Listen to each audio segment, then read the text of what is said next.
Hello dear viewers, আসসালামু আলাইকুম। আমি রাহাতারা ফেরদৌস। সবাইকে ওয়েলকাম করছি হৃদয় ফেরদৌস খান চ্যানেলে এবং তার সাথে আরও আমন্ত্রণ করছি আমার চ্যানেলের একটা নতুন রেসিপি দেখার জন্য। আজকের রেসিপিটা বগুড়ার ট্রেডিশনাল এবং আম্মুর হাতের মমতা দিয়ে মাখা।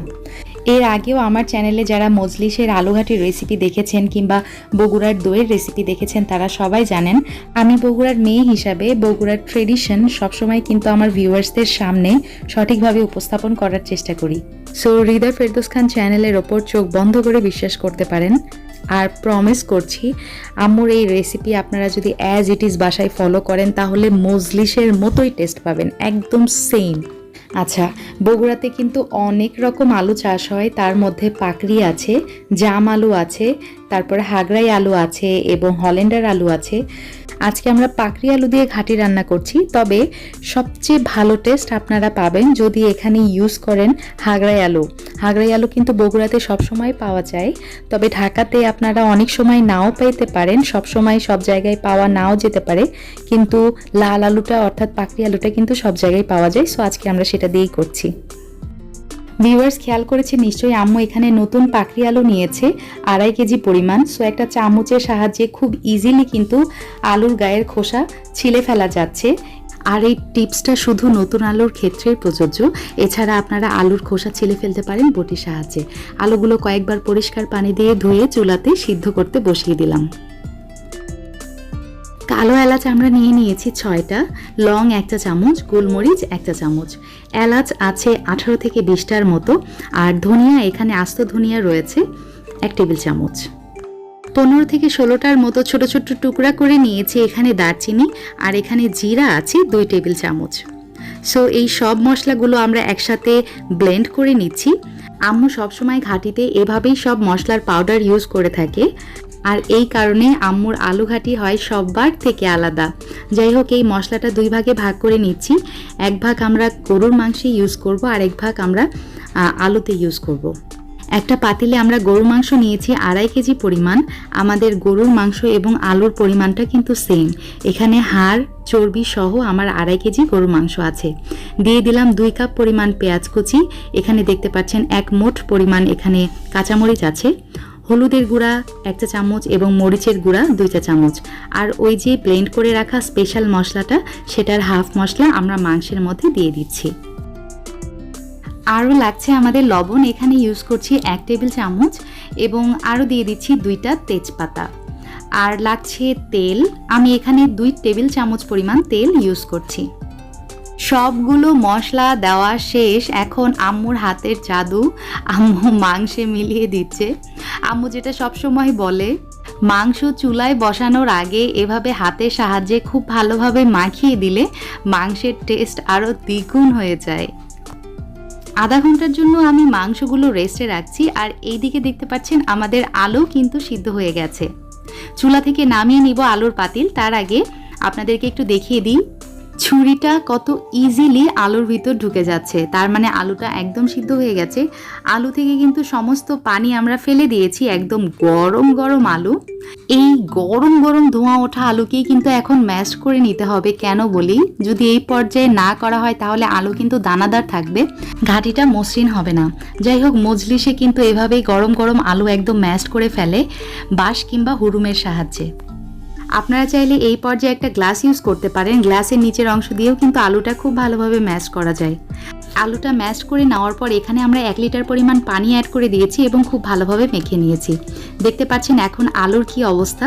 এটা সাইডে রাখছি এবং মাংসর দিকে চলে যাচ্ছি। আচ্ছা, আধা ঘন্টার জন্য মাংসকে রেস্টে রেখেছিলাম। এখন 1.5 কাপ পানি আমি মাংসের মধ্যে অ্যাড করে দিলাম এবং চুলাতে বসিয়ে দিচ্ছি বলক ওঠার জন্য। মাংসে কিন্তু খুব সুন্দরভাবে বলক চলে আসছে। এই পর্যায়ে আমরা অ্যাড করে দিচ্ছি আদা এবং রসুন বাটা মিলিয়ে 3 টেবিল চামচ। অনেক মজলিসেই আদা এবং রসুন বাটা মাংসের সাথে থেতো করে ইউজ করা হয়। সো সেই ফ্লেভারটাই নিয়ে আসার জন্য আম্মু একটু পরে গরুর মাংসে আদা এবং রসুন বাটা অ্যাড করেছে। মাংসটা ঢাকনা দিয়ে আবার জাল করব যতক্ষণ না পর্যন্ত মাংসের পানিটা শুকিয়ে আসছে এবং মাংসটা সিদ্ধ হয়ে যাচ্ছে। আলহামদুলিল্লাহ আমাদের গরুর মাংসটা কিন্তু সিদ্ধ হয়ে গেছে এবং দেখতে পাচ্ছেন কি নাইস একটা কালার আসছে। সো এই মাংসটা এখন একটা সাইডে রেখে দিচ্ছি এবং চুলাতে আরেকটা পাতিল তুলে দিচ্ছি। পাতিলে দিয়ে দিচ্ছি হাফ কাপ পরিমাণ কুকিং অয়েল এবং তাতে আরও অ্যাড করে দিচ্ছি হাফ কাপ পরিমাণ এখানে রয়েছে পেঁয়াজ। পেঁয়াজটা একটু ব্রাউন কালার করে ভেজে নিচ্ছি। একটু ব্রাউন কালার চলে আসলে অ্যাড করে দিচ্ছি হাফ কাপ পরিমাণ পানি আর অবশিষ্ট সেই স্পেশাল গরম মশলার গুঁড়াটা যেটা আমরা আগেই ব্লেন্ড করে রেখেছিলাম দিয়ে দিচ্ছি স্বাদ মতো লবণ, হলুদের গুঁড়া 1 চা চামচ এবং মরিচের গুঁড়া 2 চা চামচ। সো সবগুলো উপকরণ দিয়ে দেওয়ার পর লাস্টে অ্যাড করে দিচ্ছি আদা এবং রসুন বাটা। এখানে আদা এবং রসুন বাটা মিলিয়ে আছে 2 টেবিল চামচ। দিয়ে দিলাম 1 কাপ পরিমাণ পানি এবং সবগুলো মশলা একত্রে কষিয়ে নিচ্ছি। 2 থেকে 3 মিনিট মশলাগুলো খুব ভালোভাবে কষিয়ে নেওয়ার পর ওই যে ম্যাশ করে রেখেছিলাম আলুগুলো সবটুকু আলুই মশলার মধ্যে দিয়ে দিচ্ছি। মাশাআল্লাহ কি সুন্দর একটা কালার চলে আসছে। এটাও কিন্তু কষিয়ে নিব। তার আগে পাতিলের ধোয়া পানিটা আমরা এখানে অ্যাড করে দিচ্ছি। এখানে আছে হাফ কাপ পরিমাণ।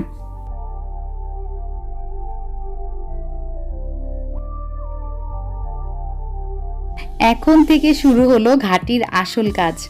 ঘাটিকে অনবরত নাড়তে হবে, তা না হলে ঘাটি কিন্তু নিচে লেগে যাবে। একবার যদি আলু নিচে লেগে যায় তাহলে কিন্তু ঘাটির টেস্ট আর ভালো থাকবে না। আর আপনাদের চেষ্টা করতে হবে ঘাটি যেন কোনোভাবেই নিচে না লাগে। ঘাটি সুন্দরভাবে বলক চলে আসছে। আমরা প্রায় 15 মিনিটের মতো ঘাটিটা জাল করে নিলাম। তারপরে অ্যাড করে দিচ্ছি ওই যে গরুর মাংস আমরা রান্না করে রেখেছিলাম সবটুকু মাংসই আমরা এখানে অ্যাড করে দিলাম।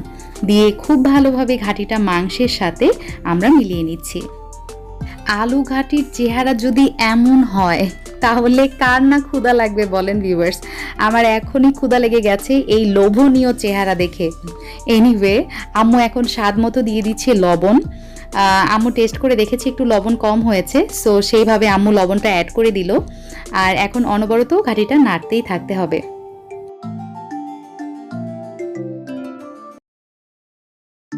ঘাটিটা আমরা জাল করে নিয়েছি 5 থেকে 6 মিনিট। সো জাল করার পর আবারও আমরা 2 কাপ পরিমাণ পানি এখানে অ্যাড করে দিলাম। হ্যাঁ, একটু করে মোট কথা হচ্ছে আমরা অল্প অল্প করে পানি অ্যাড করতে থাকবো আর ওই পানিটা শুকানো পর্যন্ত আমরা আলু না বলক আসা পর্যন্ত না এই ঘাটিটাকে কষাইতে থাকবো। ওই পানিটা শুকানো পর্যন্ত আমরা ঘাটিটাকে কষাইতে থাকবো। আলুর ঘাটি, আলুর ডাল যেটাই বলেন না কেন, খেতে হয় অসম্ভব মজা। দর্শক এখানে আরেকটা টিপস, এই যে পানিটা আমরা ইউজ করতেছি এটা কিন্তু গরম পানি। আমরা চুলাতে আগে ফুটে নিয়েছি এবং এই গরম পানিটাই কিন্তু আমরা আমাদের আলু ঘাটিতে ইউজ করছি। তাহলে কি হবে? তাহলে যা হবে সময় বেশি লাগবে না, খুব তাড়াতাড়ি এটা রান্না হয়ে যাবে। আর এই পর্যায়ে আমরা শেষবারের মতো আমরা পানি অ্যাড করছি। এই পানিটা দিয়ে কিছুক্ষণ কষিয়ে নিলেই কিন্তু আমাদের ঘাটি একদম রেডি হয়ে যাবে। ঘাটিতে আমরা এই পর্যন্ত 4 বার পানি অ্যাড করেছি এবং 4 বার কষিয়ে নিয়েছি। সো বুঝতেই পারছেন আলু ঘাটির মেইন সূত্রই হচ্ছে কষিয়ে নেওয়া। সো যতবার আপনি আলু ঘাটিটা কষিয়ে নেবেন এর স্বাদ কিন্তু ততটাই দ্বিগুণ হয়ে যাবে। সো আলহামদুলিল্লাহ আমাদের ঘাটি কিন্তু এই পর্যায়ে হয়ে গিয়েছে। এখন আম্মুর একটা স্পেশাল মশলা আপনাদের সঙ্গে শেয়ার করছি। 1 টেবিল চামচ জিরা নিয়ে নিয়েছি, লং হাফ চা চামচ, গোলমরিচ হাফ চা চামচ, সাদা এবং কালো এলাচের বিচিটা আমরা নিয়ে নিয়েছি খোসা ছাড়া, দেখতেই পাচ্ছেন।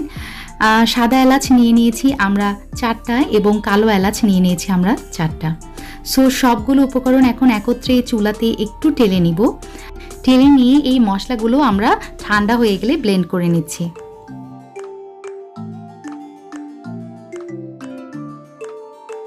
এখানে মশলা হয়েছে প্রায় 2 টেবিল চামচের মতো। সো আমরা 2 টেবিল চামচ সম্পূর্ণ ইউজ করব না, আমরা এখানে 1 টেবিল চামচ পরিমাণ মশলা ইউজ করছি। আমরা সাধারণত শুধু জিরা গুঁড়াটা ইউজ করি ঘাটি হয়ে যাওয়ার পর, বাট এই স্পেশাল মশলাটা যদি আপনারা ইউজ করেন ঘাটিতে লাস্টে তাহলে ঘাটির টেস্ট স্বাদ দ্বিগুণ হয়ে যাবে এবং অ্যাজ ইট ইজ মজলিসের ঘাটির মতো আপনারা টেস্ট পাবেন। ঘাটির পাতিলের ওপর খুব সুন্দরভাবে মশলাগুলো ছড়িয়ে দিয়েছি এবং একটা স্প্যাচুলা কিংবা খন্তার সাহায্যে আমি এখন ঘাটির সাথে খুব ভালোভাবে মশলাগুলো মিলিয়ে নিচ্ছি। এই পর্যায়ে আমার চুলার জালটা কিন্তু বন্ধ আছে। সো আলহামদুলিল্লাহ আমাদের ঘাটি কিন্তু একদম রেডি। এখন এটা আপনারা গরম গরম ভাতের সাথে, রুটি, পরোটা সব কিছুর সাথেই খেতে পারেন, লুচির সাথেও কিন্তু খুব ভালো লাগে। মেইনলি আমরা এটা ভাতের সাথে খাই। সো এই তো বগুড়া ট্রেডিশনাল আলুর ঘাটি কিংবা আলুর ডাল একদম রেডি। সবাই ভালো থাকবেন, আল্লাহ হাফেজ।